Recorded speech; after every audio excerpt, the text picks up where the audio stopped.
Senhoras e senhores, sejam todos bem-vindos a um episódio histórico do Pod Uai, né não, Luquinhas? Histórico, e vamos receber uma das fundadoras de onde nós estamos. Isso uma mesmo, das fundadoras da TV Funor. Nós só estamos aqui graças a ela e ao Rui, né? Graças a ela e ao Rui. Muito bem-vinda, Raquel, ao Pod Uai. É um prazer enorme falar com você.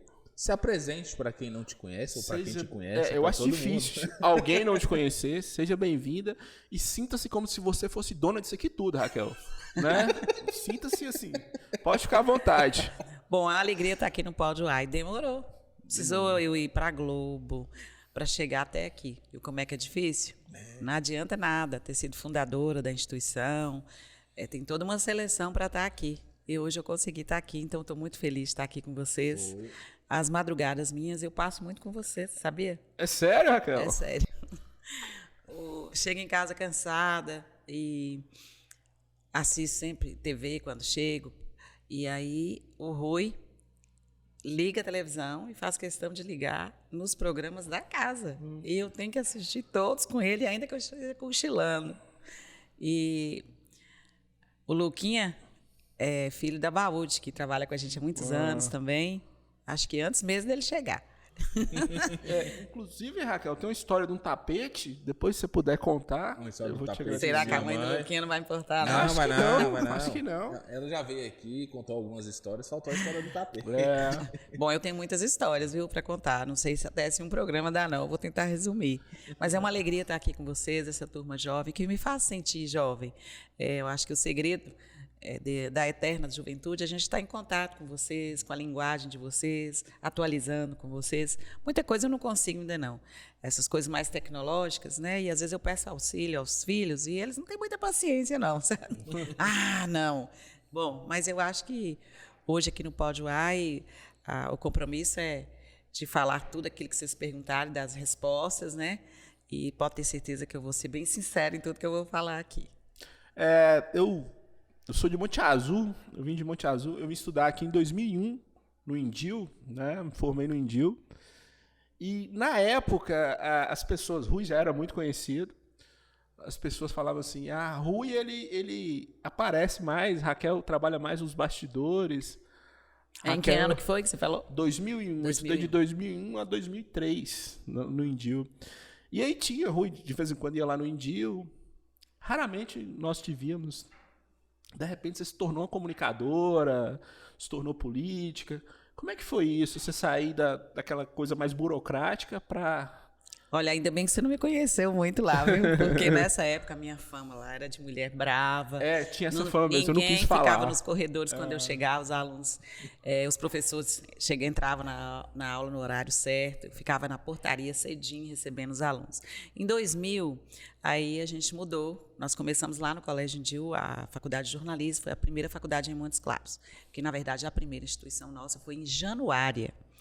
E aí eu tive que ir para o campus JK para montar os cursos, né? O curso de jornalismo transferiu para lá, já ia receber comissão do MEC de Educação Física, já tinha um projeto já da odontologia para trazer para Montes Claros, que não tinha ainda, nem mesmo na Unimontes. E aí eu mudei para trabalhar com o ensino superior. Aí a diretora foi Elaine, que ficou lá com vocês, e a Jussara na supervisão, mas é um carinho muito grande que eu tenho pelo Indil, porque foi a escola que formou meus filhos. E quando você fala em Monte Azul, eu já começo a lembrar de Espinosa, e eu trabalho em Espinosa também hoje, e lá perto de um ex-aluno também, que é o Dr. Heron, que tem clínica em Monte Azul e em Espinosa, né? E eu montei clínica lá de trânsito, então foi uma oportunidade de reencontrá-lo lá, e foi aluno nosso, e eu fico muito feliz vendo um aluno nosso aqui brilhando, né, nessa arte da TV. Isso não é nada fácil, né? Então eu tenho certeza que deve ter muito em você das nossas festas juninas, que ajuda a se desinibir, do desfile de 7 de setembro, não sei se você participou, as Olimpíadas. Tudo. Então, tudo aquilo eu com o Rui nós criamos. E a gente conseguiu que isso se tornasse, vamos dizer, uma tradição. Isso continua na escola, que foi dos meus filhos, que são mais ou menos um pouquinho contemporâneos. Gabriel foi meu colega. Isso. O Gabriel foi meu colega, eu estudei na sala dele. O Gabriel, o Tiago, o David, o Matheus estudaram lá e foram para as melhores universidades do país. tiveram que ir embora, porque alguns não tinham os cursos que eles queriam fazer aqui em Montes Claros. O Gabriel, né, que foi o seu colega, foi fazer Relações Internacionais na UNB.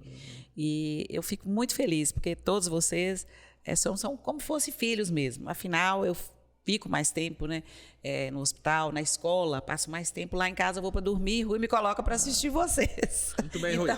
Fazendo certinho.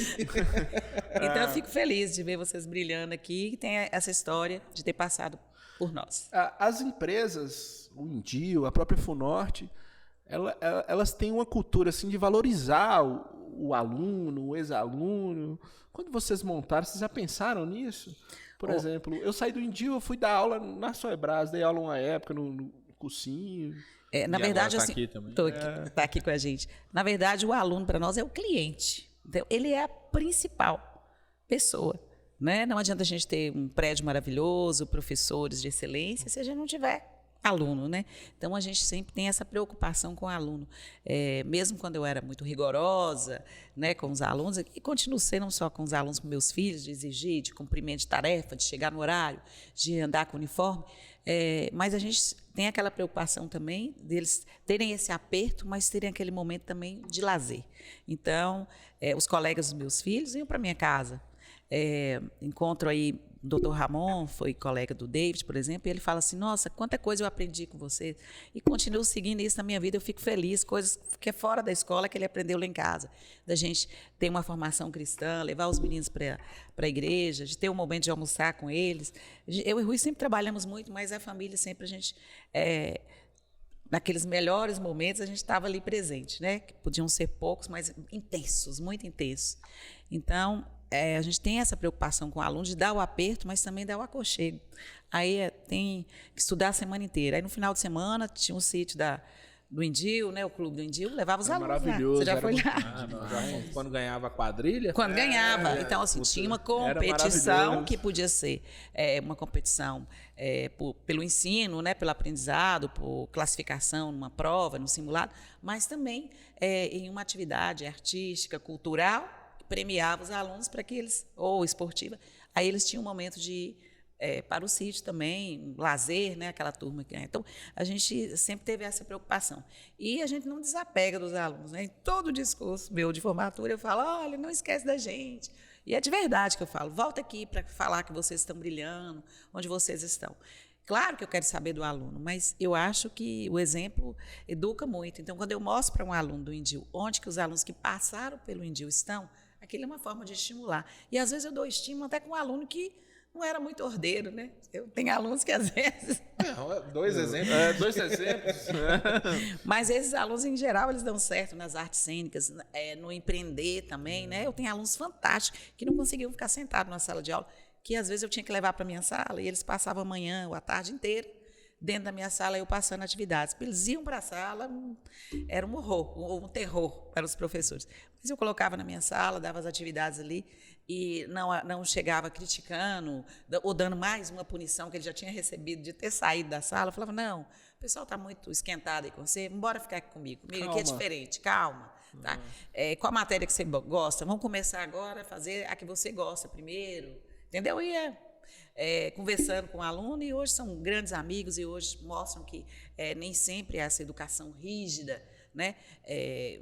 Como é que fala? Que já vem com as regras prontas, que vai fazer o aluno gostar de estudar. Então, às vezes, é preciso você ter essa atenção especial para esse aluno, que às vezes você pode estar diante de um gênio. Pode estar diante de um gênio. E estávamos falando da sua fama também, né? Ficou uma fama um pouquinho aí de Raquel é brava, que não sei o quê. Mas essa fama foi diminuindo, inclusive com você entrando na política, né? Como deputada.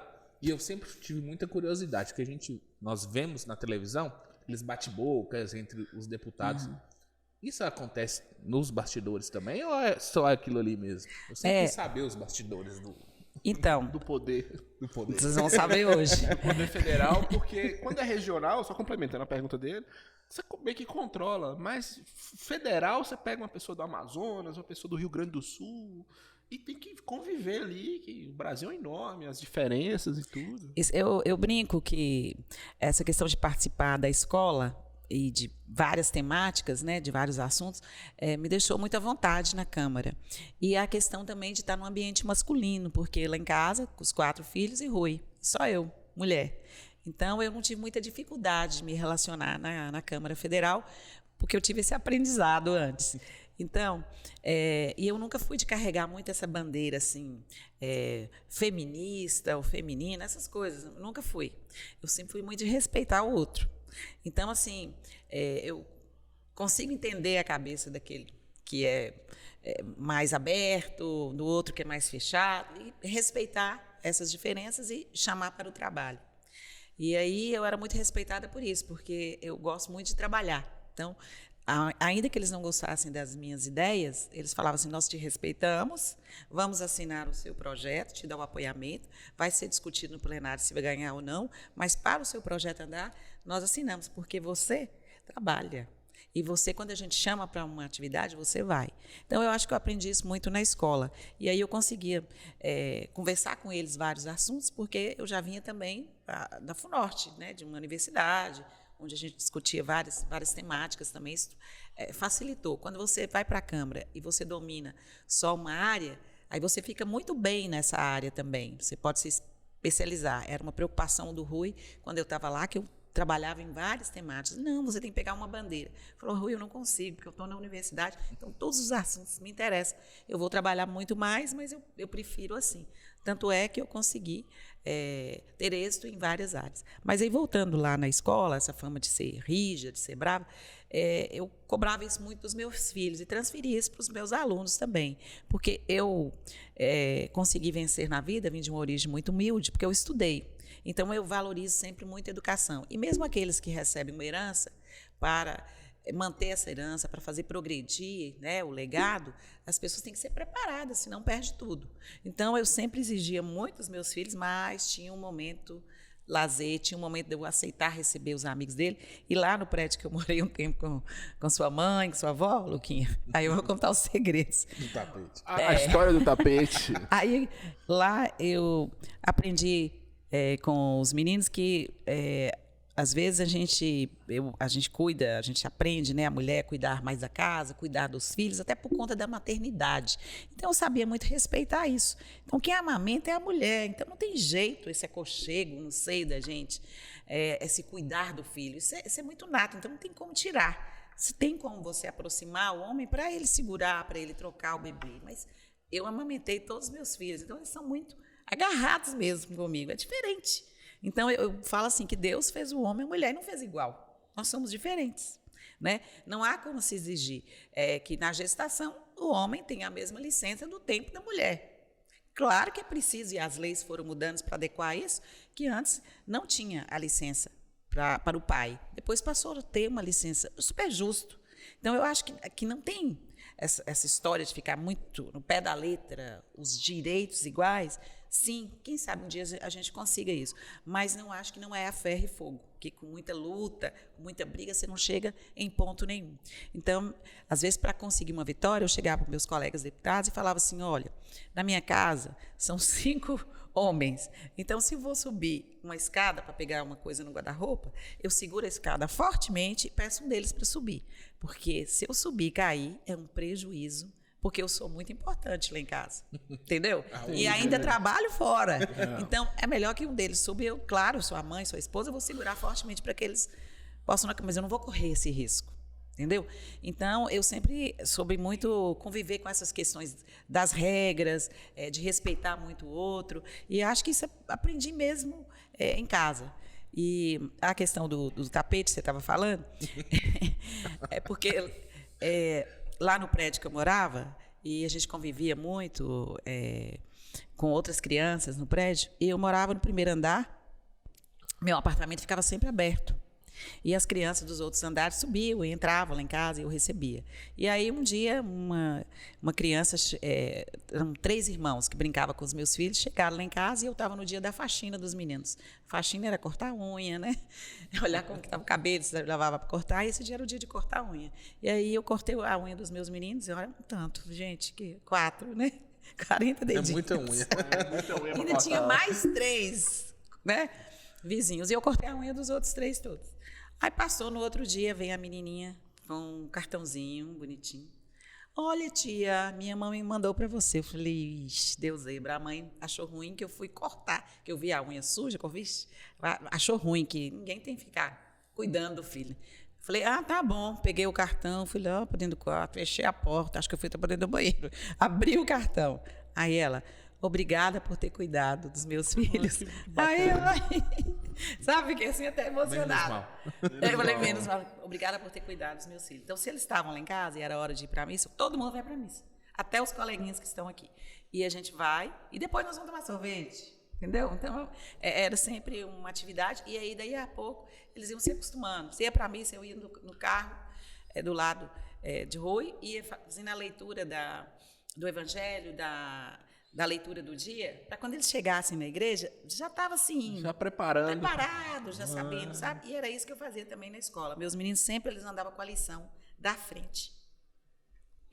Da frente em dia, entendeu? Assim, eles já chegavam na sala, já sabiam que o professor ia dar. Estava tudo pronto. Então, isso facilita muito. E eu fui professora de aula particular também, então eu trabalhei muito com isso, com o aluno, dando uma prontidão para ele, não só fazendo com que ele aprendesse os conteúdos que estavam atrasados, que ele não estava dando conta, mas quando eu conseguia colocar ele no prumo, eu fazia com que ele avançasse. E ele se sentia super feliz quando ele chegava na sala e ele estava entendendo a matéria, sabe? Era muito bacana. É gratificante. É gratificante. Então, eu sempre procurei trabalhar, para confessar, eu deixo lá em casa, o povo brinca, né? Eu deixo até assim a pasta na escova para outro dia, ainda que ela fique dura. Tudo Se eu for calçar o tênis, a meinha, a roupa, porque dá um trabalho, né? Até pra gente pensar. Tudo programado. Mas eu bom deixo tudo demais. programado. Então, eu trabalho muito, mas assim, eu sou muito com essas coisas. Não chega a ser uma neurose, não. Eu faço isso assim com uma tranquilidade. Sabe? Assim, com uma tranquilidade. E às vezes acontece um dia estar muito cansada, não conseguir fazer isso, mas eu já fico pensando que no outro dia eu vou dar uma atrasadinha e tal. Mas aí eu gosto de andar com essa prontidão. Mas eu ainda não falei a história do tapete. Nessa rua que eu morava a Baúde, numa casa de 2 andares, uma das casas mais bonitas da cidade, na rua mais tradicional de Montes Claros, lá onde tinha os desfiles, lá onde tinha o Conservatório de Música Lourenço Fernandes, a Prefeitura Municipal também. A sorveteria Pinguim, que eu amava. Eu também, saudades. Você lembra? Saudades. A primeira clínica de estética de Montes Claros foi sua tia Mônica, que montou. Mônica? Foi a Via Verde. Via Verde, né? Via Verde. Trabalhava lá a Lucinha, que é maravilhosa, esteticista, Montes Claros. Mônica depois foi embora. E aí, eu morava nos Morrinhos e o Ascânio era meu vizinho, hoje ele é um estilista, né, muito conceituado, já morou fora do país, enfim. E ele era muito amigo da família lá. E aí eu ia com o Ascânio lá na casa de sua avó. E aí a gente chegava lá e as pessoas tinham assim a sala de visita. E lá tinha uma sala que tinha um tapete alto assim, e o meu pezinho meio que havaiano ou descalço, acho que afundava nesse tapete. E eu chegava lá doida para entrar nessa sala, mas era a sala das visitas. Aí tinha uma portinha assim lateral que entrava, e mesmo essa porta que, vamos dizer, não era a entrada principal, era muito chique. Lá tinha uma campainha que apertava no pé. Sabe, assim, em vez de apertar em cima, você apertava com o pé. Eu achava o máximo isso. Aí eu encontro com a Baúde hoje e falo assim, Baúde, se não me deixava entrar naquela sala de visita que tinha aquele tapete que afundava o pé. Ela morre. Tá vendo? E esse tapete existiu até recentemente, que eu acho que mãe barrava a entrada de Raquel. Não deixava entrar. Só que agora nós temos que ir pro intervalo, porque nós estamos na televisão também, não só no YouTube. Então acompanhe os outros programas da casa. Daqui a pouco a gente volta. Já a gente volta.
Estamos de volta com o episódio histórico do Pod Uai aqui, Luquinhas. Histórico. E você queria fazer uma pergunta aí? Queria fazer uma pergunta para a Raquel, que é o seguinte. A Raquel, no primeiro bloco, ela falou muito da vida particular dela, da vida privada. E eu queria saber sobre a vida pública, os planos para o futuro. Olha, né? São muitos planos, né? Eu sonho com o Senado. Aí quando eu falo, você, senadora, eu falo, não, eu sonho com o Senado para Montes Claros, para o Norte de Minas. A gente não teve um senador nosso ainda, né? Não tínhamos tido deputada federal, fui a primeira deputada federal do Norte de Minas. Então, eu sonho com o Senado. Sonho também no Norte de Minas ter um governador, uma governadora.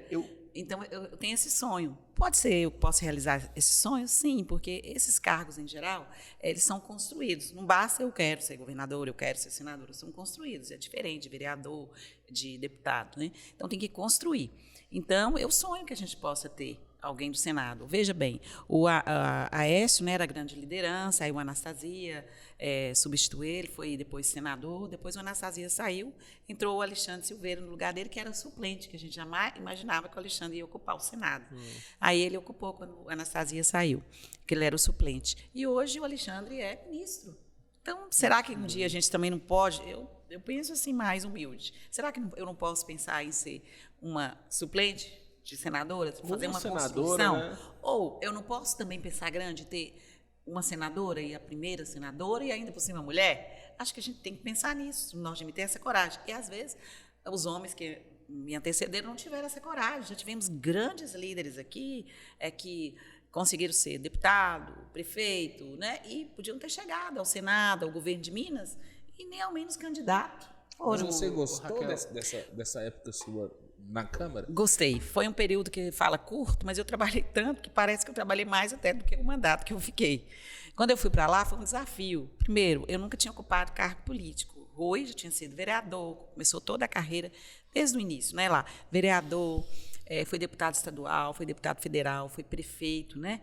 E tinha sonho, e tem sonho, né, também como eu, de a gente chegar, o Norte de Minas ter um Senado, ter um governador, ter um presidente da República. O Rui sempre falava isso desde a primeira eleição dele para vereador. Ele falava, olha, eu não quero ser só vereador, eu quero ser presidente da República. E isso inspira a gente, né?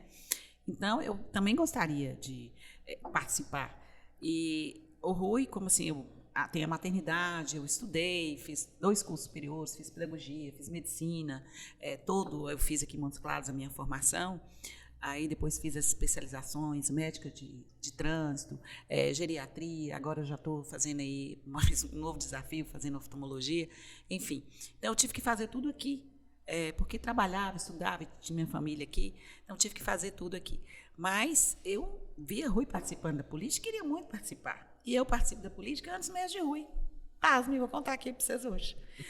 Olha, lá nos Morrinhos, meu bairro é um bairro assim, muito rico, né? Rico culturalmente, nessa parte política também. Desde o início, Montes Claros, assim, os comícios tinham que se realizar em várias partes da cidade. Centro, Alto São João, Morrinhos. E o Morrinhos sempre recebia todos os políticos. E quem subia no caminhão, que era o palanque na época, para cantar? Raquel. Tem músicas que eu sei até hoje, dos anos 70. Assim, eu era criança, era super aplaudida, né? Criança, ninguém ia vaiar. Então, eu cantava os jingles. Tem jingle que eu tenho até hoje na cabeça, do Pedrão 70, tá? Montes Claros não pode parar. Então, assim, eu subia e cantava. E você acha que quando eu subia lá, cantava, e depois era seguida do candidato a vereador, prefeito de Montes Claros, que ia falar, do deputado também, que ia lá no nosso bairro, os deputados iam lá pedir o voto. Você acha que eu ficava vendo aquele tanto de discurso bonito lá e que eu não tinha vontade de ser como eles? Claro que tinha, gente. É como se você estivesse vendo o seu professor na sala de aula. Quem nunca falou assim, eu quero ser professor? Claro, você vê um professor brilhante, mas nem fosse... Os professores do Indio inspiravam... Nem por um momentinho você falar assim, quando eu formar, eu quero ser professor, né? Então, tem gente que sonha, né? Se vai num dentista, que é bem atendido, se vai num médico, né? Se vê um trabalho do bombeiro, criança vê e quer ser bombeiro, que acha bacana socorrer as pessoas, vestir a farda. Tem gente que gosta. Então, do mesmo jeito, você acha que eu não queria ser? Tem gente que fala que nunca... eu nunca pensei. Né? Desde criança. Então, quando eu encontrei Rui, a gente no movimento estudantil, lutando, trabalhando, participando de movimento estudantil, dos movimentos políticos também da cidade, é claro que eu trabalhei com isso, não como candidata, mas assim com muita força, entendeu? O meu diretório acadêmico lá da FAFIL, quando eu conheci Rui também, era muito forte, era muito efervescente, sabe? Os cursos da área de humanas era muito forte. A gente falava, aqueles menininhos lá da medicina, do direito, eles são... Não era como a gente era da luta mesmo, era curso noturno, que tinha que trabalhar para estudar, sabe? O povo forte mesmo, lia muito, né? Então, a gente conhecia bem a história do país, queria mudar aquilo, e lá em frente à FAFIL, que era ali atrás da matriz, naquele casarão antigo, aquele espaço ali, que era o local das discussões mesmo, dos momentos políticos. Foi ali que eu aprendi a boa política também com mulheres fortes de Montes Claros, né? Se a gente vai lembrar aqui, a mãe do Dias, ela morava ali nos fundos da matriz, ali na Vila Brasília, e ela com Dona América, que era minha professora lá, paravam na porta da FAFIL. Não tinha ônibus naquela época suficiente para isso, eram os carros dos amigos, colocava os alunos nos carros, levava para casa dela, e suco e política e pedir voto. Dona Messias, sabe? Dias, a mãe de Dias fez, o Dias chegou a ser o nosso presidente, né, da Assembleia de Minas, foi deputado federal, supervotado, depois foi prefeito em Francisco Sá. Então, eu convivi com isso, então aprendi. Não vem de família que tinha política, minha família era super humilde, mas eu convivi com essas pessoas, entendeu? Então, eu tinha vontade, sim, de participar da política. E chegou a minha vez, depois de eu criar meus filhos, depois do meu marido ter sido vereador, deputado, prefeito, né? Aí eu cheguei e falei assim, agora é minha vez. Bom, claro que eu cheguei e falei, é minha vez. Chegou o meu momento porque eu vi que era possível isso. Rui era prefeito de Montes Claros, os vereadores gostavam de mim, eu era secretária de Rui, lá na chefe de gabinete. Então, eles acharam que Montes Claros merecia ter uma representação e era a primeira mulher. Então, foi um desafio. Então, quando eu cheguei na Câmara, aí foi uma história, foi um desafio. Eu falei, será que eu dou conta? Primeiras semanas, eu falei, não dou conta. Aquele tanto de projeto empilhado lá para mim estudar, e eu tinha que votar na semana seguinte. Mal tinha chegado. Já? Porque você chega, tem os projetos do ano anterior, que são colocados na pauta, e tem as comissões que começam a funcionar, onde os projetos tramitam. Eu falei, eu não vou dar conta.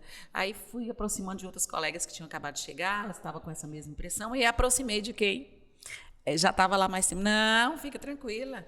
Você dá conta, sim, tem um partido que te apoia, nesse partido tem gente que estuda os projetos, já te dá o resumo, já te dá a linha que o partido normalmente vota, sabe? Para você votar junto com o partido, tem os assessores, tem o seu gabinete. Calma, e eu fui dando conta. E aí, eu, assim, como gosto de ser uma aluna bem...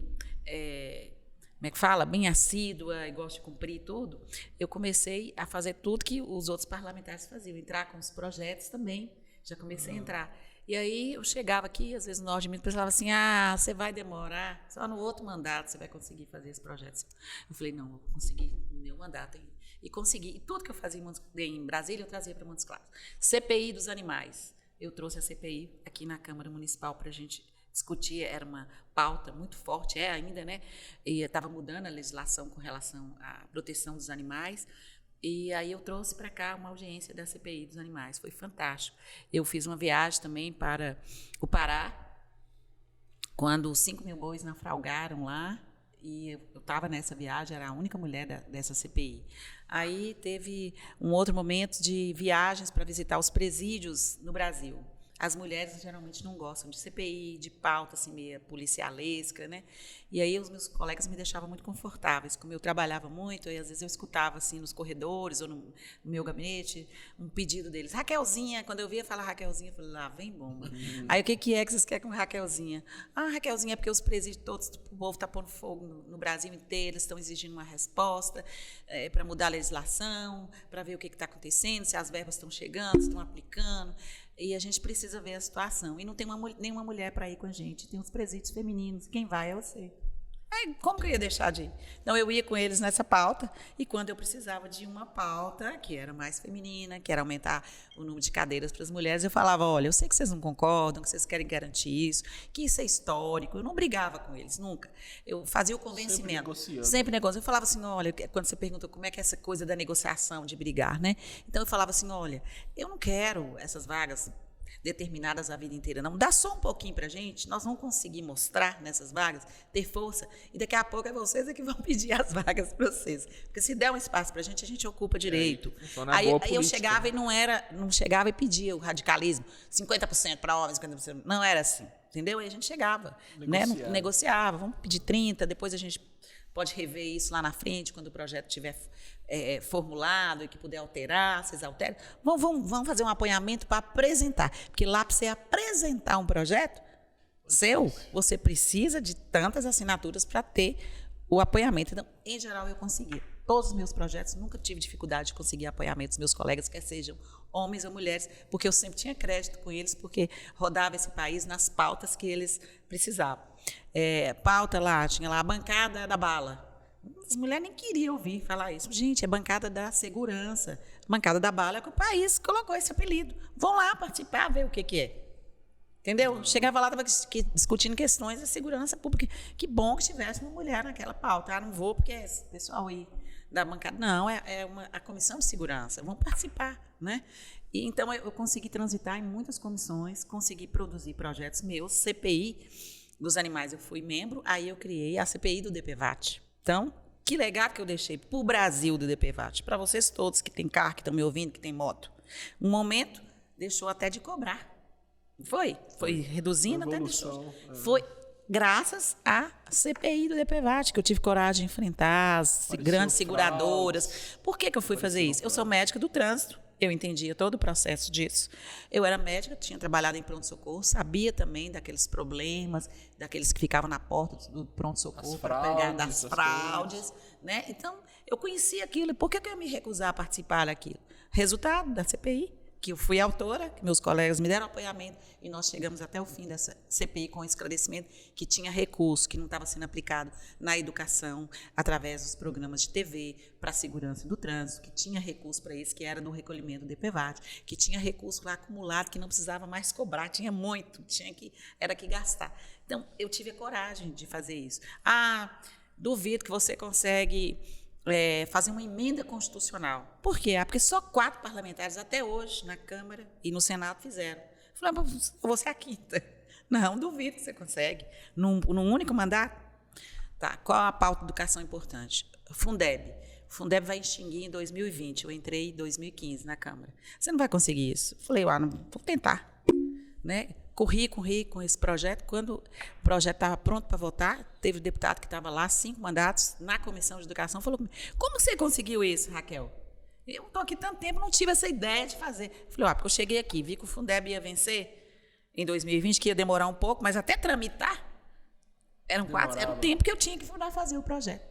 Consegui. Não consegui no término do mandato. Foi 1 ano depois, mas mesmo sem ser deputada, eu continuei indo a Brasília, acompanhando.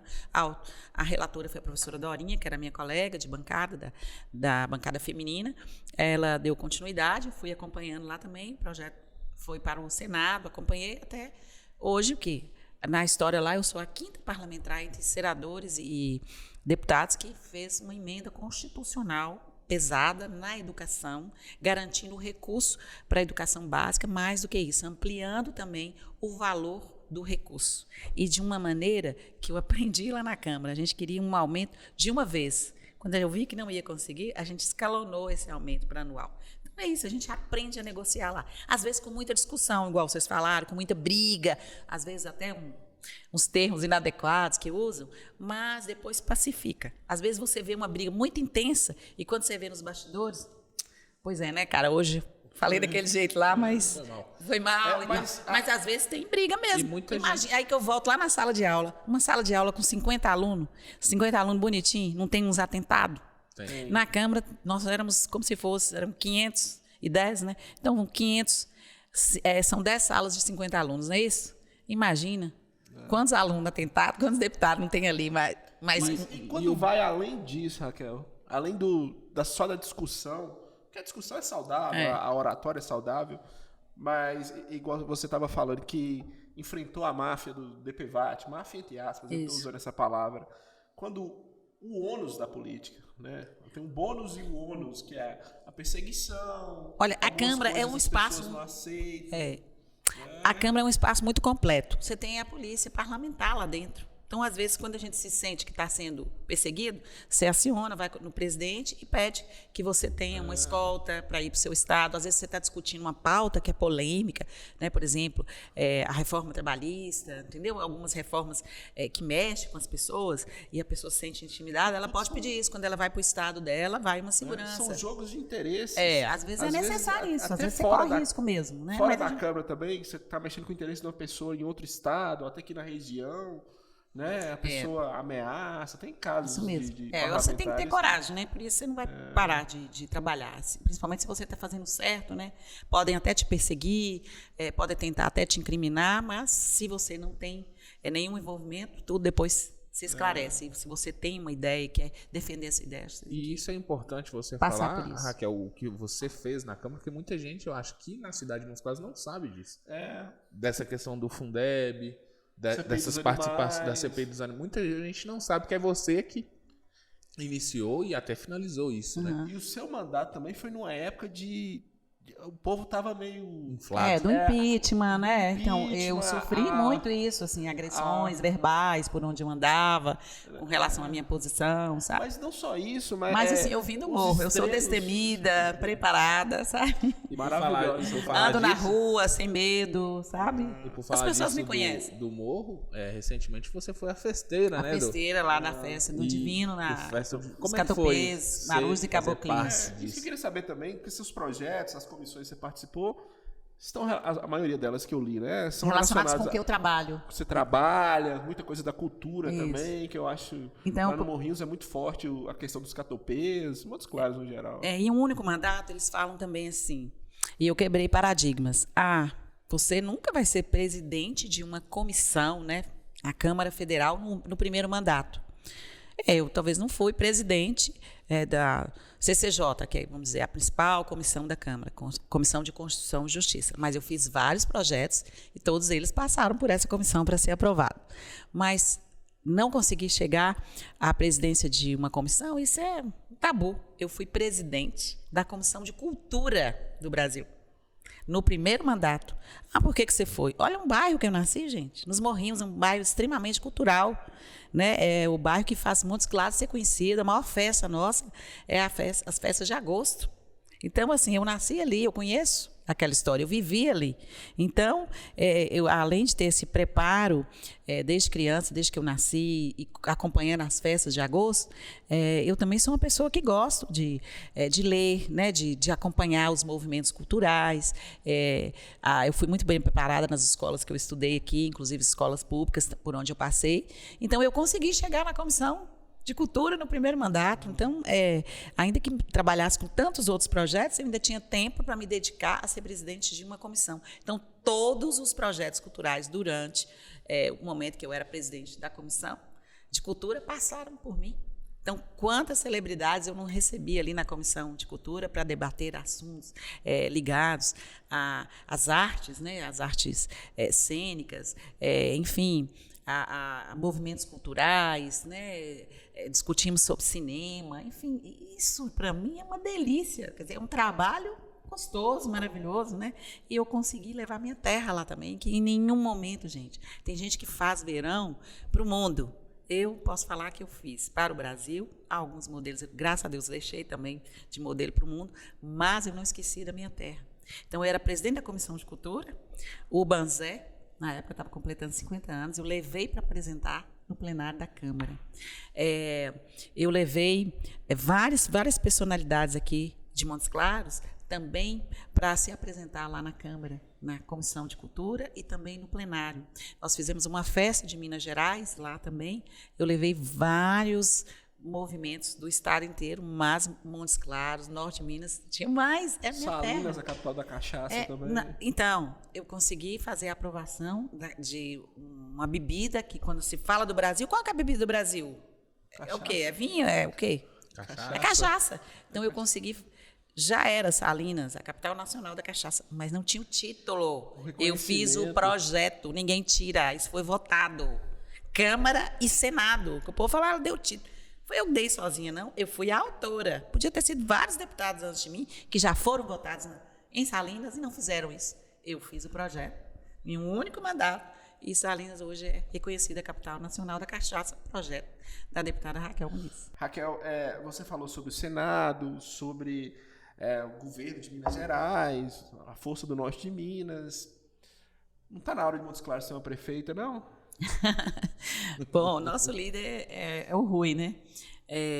As pessoas sonham, claro, ter uma representação feminina, mas como eu disse, eu não trabalho essa questão só vamos colocar um candidato porque é mulher, né? Eu acho que tem que ser meritoso, tem que ter o mérito também. Então, no meu grupo, né, o Rui, que é o nosso líder, que já foi o prefeito, eu trabalho em 2 cidades, Coração de Jesus e em Francisco Sá. Por exemplo, lá em Francisco Sá eu chego, as pessoas querem que eu seja prefeita de Francisco Sá. Eu tenho uma história lá, minha família de Taboão, vieram muito cedo para Montes Claros, muitos tinham doença de Chagas, numa época que não tinha SUS, vieram tratar aqui. E quando eu fui abrir o edital do Detran, eu quis abrir em Francisco Sá, porque como deputada também eu recapiei a 251, sei das dificuldades do pessoal de Gromogol, também das outras cidades vizinhas lá, que tem que ir para Francisco Sá para fazer o exame, eu resolvi abrir a clínica lá. E eu vou lá semanalmente, né, mais de uma vez na semana, e além de atender na clínica, eu também divulgo também os cursos da FUNORTE lá na cidade, tem muitos alunos lá, muitos amigos, parentes lá também. E aí as pessoas começaram a falar, Raquel, você não quer ser prefeita de Francisco Sá? Então, assim, são vários desafios que me vêm à frente, né? E eu gosto, assim, de pensar sobre todos eles e não dar nenhuma negativa sem pensar. Se chegar o meu momento de ser prefeita de Francisco Sá, de Coração de Jesus, de Montes Claros, chegar esse momento, eu vou pegar esse momento e vou trabalhar muito forte, como eu trabalho em tudo que eu faço, gente. Eu me debruço, né? Essa pergunta específica também pela sua história. Claro. Aqui também eu trabalho na escola municipal e toda vez que você conversa com alguma mulher que está na liderança, uma diretora, ela sempre se refere a você como um exemplo. Ah, que bom, fico feliz. Né? Talvez se ela vai ser candidata, as pessoas comentam isso aqui também. Imagino que Francisco sai em Coração de Jesus. Não é por isso que eu te perguntei. Pois é, mas aí eu vou estar pronta sempre aí, ou para apoiar, né, o nosso grupo, o Rui, que é nosso líder, e quando chegar a minha vez também, mas eu falo que meu sonho maior, de verdade, eu vou confessar para vocês, eu sonho muito com o Senado, muito, e que a gente possa ter também um representante do Norte de Minas no governo de Minas. Eu acho que eu não quero morrer sem realizar isso. E, de verdade, olhando no olho aí de vocês, telespectadores, nos olhos de vocês aqui, que estão me apertando, pode ser que seja a Raquel, mas eu vou ficar muito feliz também se for outro norte mineiro forte, e eu vou cobrar dele também. Se não for eu, ele vai ter que cobrar para fazer muita coisa pelo norte de Minas, que o tempo que eu fiquei na Câmara, eu pensei muito aqui na nossa gente, trabalhei muito por eles, recapiei a 251, deixei projeto pronto para que a rodovia fosse duplicada, enfrento essa rodovia como vocês, para atendê-los lá em Francisco Sá. Continuo trabalhando em todos os projetos que eu levei lá para a Câmara, eu continuo de olho, continuo acompanhando na saúde, na educação, em todas as áreas da segurança. Eu continuo trabalhando como cidadã, como professora, como médica, né? Mas eu sonho muito com o Senado e com o governo de Minas. Raquel, nós estamos caminhando para o final aqui. Eu vou fazer uma pergunta, o Lucas vai fazer outra. Na verdade, a minha pergunta nem é minha, é de um telespectador nosso, que inclusive tive notícias que ele obriga a esposa que chega em casa cansada do trabalho a nos ver, né? Né? E aí ele perguntou o seguinte, tem uma frase que ele fala, entre aspas, o que é meu é mais seu do que meu? É assim ou eu errei? É mais ou menos isso, né? Eu vou revelar quem é. É Rui, meu marido, né? Meu companheiro de mais de 40 anos e que está convidado aqui, os meninos, para estar aqui. E eles são bem cavalheiros, né? Convidaram primeiro as damas para estar aqui, depois o Rui. Então, eu quero falar para vocês que, assim, eu falo essa frase muito para Rui, porque Rui, assim, ele é muito dado. A mulher, às vezes, ela pensa, assim, em ter uma casa, em ter uma segurança, né? Assim, ela pensa muito nos filhos. E o homem, às vezes, é mais atirado. a mulher, porque até essa questão que eu falo que é da maternidade que faz a gente ser assim. E aí, às vezes, o Rui é muito sonhador, então, assim, eu caminho com ele, mas eu tenho a minha caminhada aqui também. Ele faz os projetos, pensa grande, eu fico com medo de não dar certo, aí eu falo, não, eu tenho que ter minha profissão. Muitas mulheres já pensam assim, eu tenho que ter minha profissão, porque se não der certo, eu fico sozinha, eu tenho minha independência. O meu jeito, não. Eu penso assim, se não der certo, ok, está a minha garantia aqui, e aí o Rui vem aqui comigo, entendeu? Então, eu tenho um projeto junto com ele, de mais de 40 anos, e eu tenho o meu projeto de vida pessoal também, que eu não posso deixar morrer, entendeu? Então, eu tive que deixar algumas atividades como médica. Eu trabalhava na prefeitura, dava plantão no CTI de São Lucas, tinha paciente em casa da geriatria, queria fazer uma outra pós-graduação, e tinha filhos. E aí, teve um determinado momento que o projeto da faculdade cresceu tanto, que eu estava com o Rui, que eu tive que deixar o plantão, eu tive que deixar de ser médica do PSF, né, na época era posto de saúde, e me dedicar só à medicina do tráfego, para poder caminhar com os projetos aqui com o Rui, que cresceram muito e precisavam muito de mim. E ele nunca perdeu essa perspectiva de cada vez mais estar investindo em escolas, em hospitais. A gente poderia estar parado, ter uma vida mais tranquila, mais metódica e tudo, mas ele é assim, e eu aprendi a respeitar desse jeito. Claro que já discordei muito, mas aí o que eu penso nisso? É que, como ele sonha assim, muito, às vezes tem algumas perdas, né? Por exemplo, investe muito tempo na política, podia estar investindo nas empresas, né? E ele fala que com a política a gente pode fazer muito mais do que como um empresário só. Você pode conseguir reformar uma rodovia, trazendo recursos, você pode ajudar hospitais, você pode ajudar uma cidade, você pode ajudar, igual eu tive projetos lá na Câmara também com relação à revitalização do nosso Rio São Francisco, né? Criei a comissão especial de revitalização e transposição do São Francisco. Enfim, então eu tenho essa preocupação de ter essa segurança, como toda mulher. E o Rui sempre pensando em investir. Então, eu brinco com ele e falo assim, olha, nós dois juntos podemos ter muitas coisas, mas aquilo que, por exemplo, é só do Rui, né, que aí vem esse negócio, aquilo que é só do Rui, às vezes é menos do que do Rui, do que aquilo que é só da Raquel. Então, se eu tenho uma coisa, se ela é só minha, ela é mais do Rui do que sua.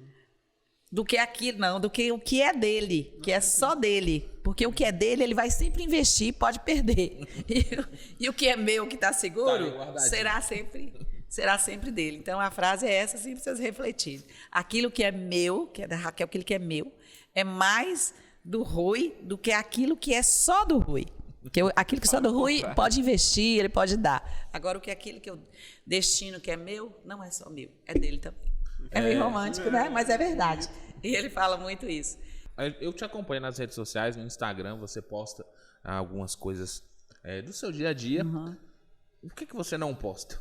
Né? O que é você Olha, ali no seu íntimo? Eu não posto. Desliga as câmeras. Eu não posto que não dá tempo. Porque a pessoa fala assim, mas você tá bonita. Eu adoro quando fala assim, você tá bonita, você tá com um look diferente, com maquiagem. Sabe por que eles falam isso? Porque eles me veem descabelada, me veem sem maquiagem, me veem sem nenhum batom, entendeu? Então, dá aquele choque. Eu gosto do choque. Então, não é que só que eu gosto do choque, não dá tempo. Claro que eu gostaria de todo dia ter uma maquiadora, eu não sou muito boa para maquiar. Então, a maquiagem bem feita, né? Eu tenho alunos do curso de estética e cosmética da faculdade, então, conheço vários maquiadores e quando você vai para as telas, tem gente que às vezes quer também te maquiar, sabe? É como se fosse um artista mesmo, né? E eu prefiro, assim, que eu tenha esse momento, dependendo do que eu for fazer, se der tempo de fazer uma maquiagem, claro, um cabelo bem bacana, mas eu também me preocupo em que as pessoas possam me ver também de uma outra maneira mais à vontade e até para fazer esse choque e comparar. E, às vezes, vestir alguma coisa que agrada a uns e outros não. Eu adoro isso, essa contradição, sabe? Eu gosto. Então, o que eu posto, que você perguntou, e o que eu não posto? Olha, eu só não posto aquilo que não dá tempo e aquilo que, às vezes, eu faço uma censurinha e falo assim, tá demais. É pouca coisa, sabe, que eu faço a censura. Mas, assim...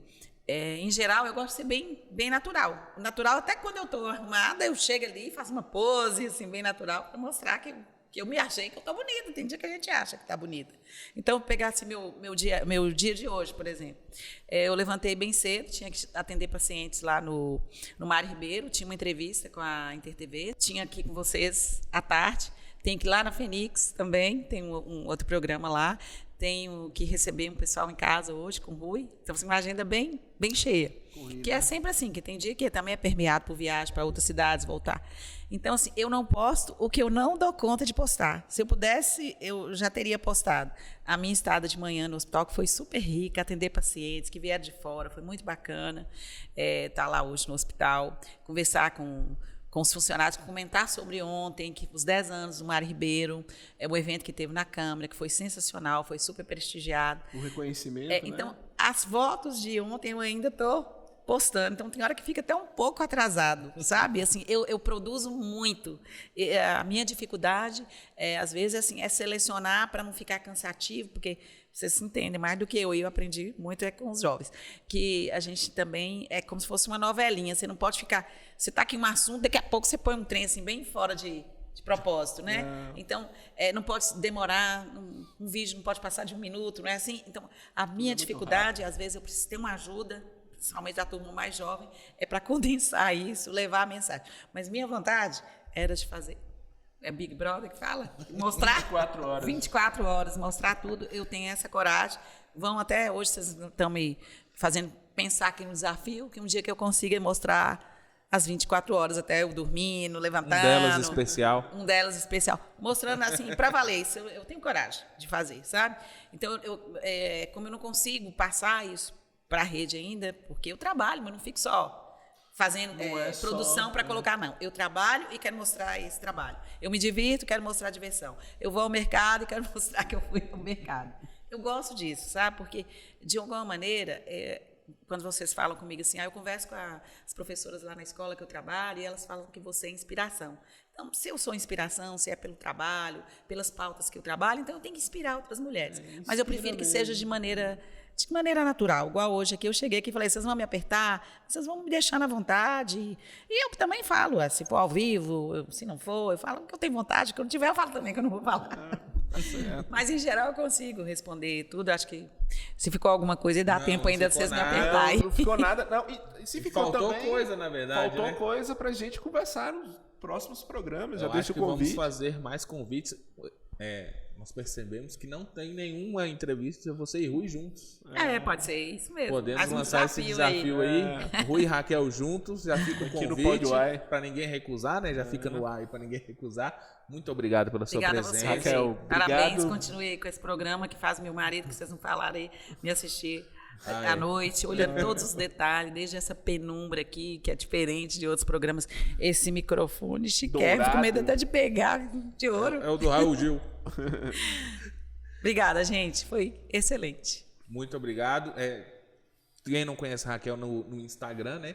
Pode falar o seu arroba, vocês lembram o seu arroba? Dep Raquel Muniz, né? A gente sempre chama a pessoa do último cargo que ela ocupou, né? Eu fico feliz quando as pessoas me chamam assim, de deputada. Raquel Muniz, quando alguém foi presidente, falar o presidente, né? O governador. Sou muito honrada de ter sido deputada dos norte-mineiros e de Minas Gerais, então é só entrar lá, Dep Raquel Muniz, que vocês vão me acompanhar, passar sugestões, críticas, para que a gente possa melhorar e, sobretudo, que a gente possa inspirar muitas mulheres aí. E siga também a TV Funorte, no @TV Funorte, siga o PodUai, @PodUai, e no YouTube também, curta, comente, compartilhe e se inscreva. Até a próxima. O canal 11. Vamos brindar aí, Uai, né? Vamos fazer um Pode Uai. E também no canal 11 da Claro TV. É isso aí. Um abraço, um beijo. Até o próximo. Tchau.